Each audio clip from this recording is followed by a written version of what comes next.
guys. Can you see me down here doing things a little different this morning? So I'm going to say a word. I'm going to help you unblend it, and then I want to see you write it over here, and then you get to see if it's right or not. Are you ready?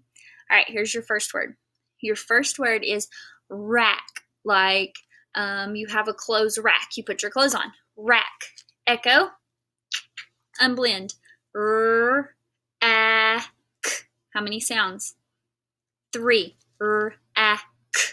See if you can spell it, and I'll see if you got it right or not. R, a, k. Go. Okay, guys, you might want to go ahead and pause me because I'm fixing to see how you did. So I know that was only like 2 seconds, but you're supposed to pause me right now and then write down your word rack, and then you can see how you did. So rack. Let me write it. I'm going to get my special magical marker here. Rack. Did you get that part? Ah. Oh, that's a funky A. That's a big fat A. He ate a bunch of apples. And k. Guess what? Digraph CK in the house. Because he came at the end of a 1-syllable short vowel word. So don't forget those digraph CKs. Rack. Rack. We're going to erase it. Let's do another one. Let's do odd. Like even and odd on our numbers when we count. Odd. Here we go. D. Odd. 2 sounds. D. You guys write it. Odd. Actually, time out. Time out. Time out. Time out. Time out. I'm going to write odd. I meant to write that. I'm sorry. I didn't mean for you guys to write it. I'm going to write it. Odd. I want you to look at it and tell me what you notice, because you're going to see some words like this today. Odd. What do you see?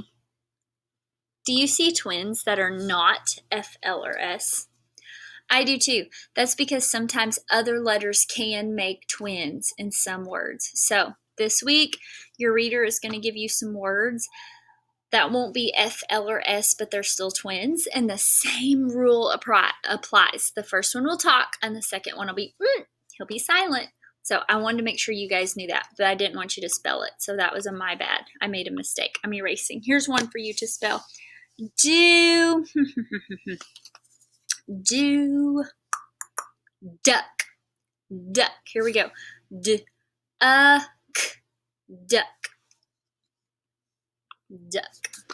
You spell it. Duck. Okay, now pause me because I'm going to write it and we're going to see how you did. Duck. I heard a D. I know D says D. I heard an I know U says as in up. And I hear a k, k, k. Okay, I know this is a 1-syllable word. I can say it with one bite. Let me check. Duck.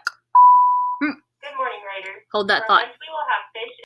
Okay, guys, I'm back. I'm sorry the announcement's interrupted. So here we go. We've got D. I know D says D. I know is U. As in up. Yep, that's you.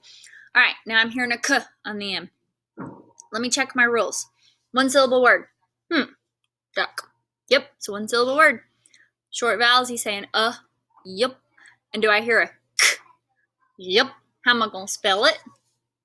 You're so smart and right. I am going to spell it with my digraph CK. Duck. Duck. Like, you can duck your head to avoid getting bonked on the head, or you can see a duck flying in the sky. Duck. Last one. This, my friends, is your challenge word. Are you ready? Smells.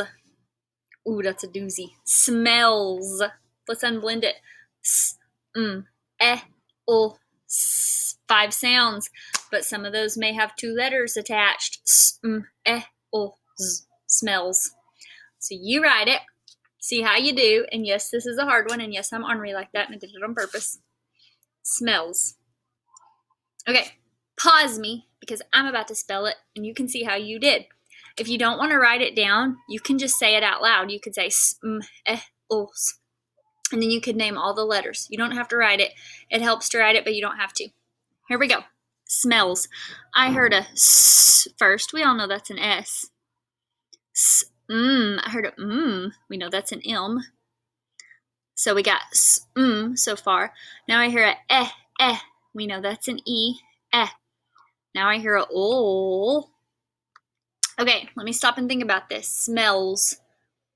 One syllable word. Smells. Yep. Does it have a short vowel? Eh. Yep. Is it ending in an F, L, or S? Yep. Who am I gonna call? The twins. Now smells. Let me ask you guys something. Do you really think that's a Z on the end saying zzz? How many words do we see with Z's on the end?